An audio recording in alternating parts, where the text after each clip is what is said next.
How to make a voice memo a ringtone on iPhone.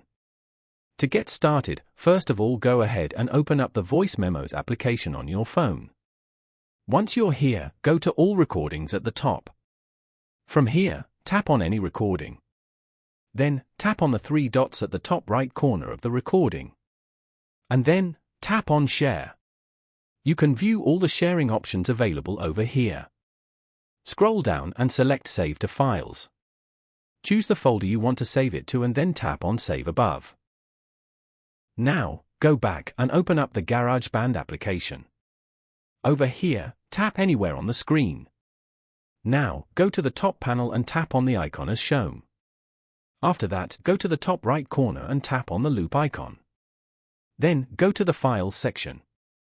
Here, tap on Browse Items from the Files app below. Choose the audio file you just saved from here. Once it is uploaded, touch and hold the file to drag it to Tracks View.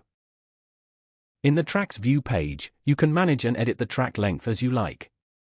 After that, go to the top left corner and tap on the arrow. Then, go to My Songs. Wait for the track to upload to your GarageBand folder. Once it uploads, press and hold the track and tap on Share. Here, select Ringtone.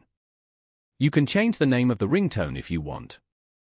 After that, tap on Export at the top right. Your ringtone export is successful.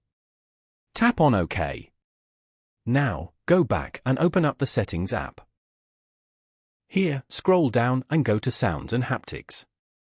Then, tap on Ringtone. You will now find the track you just exported over here. Tap on it to set it as your new ringtone. Following these steps, you can easily make a voice memo a ringtone on iPhone.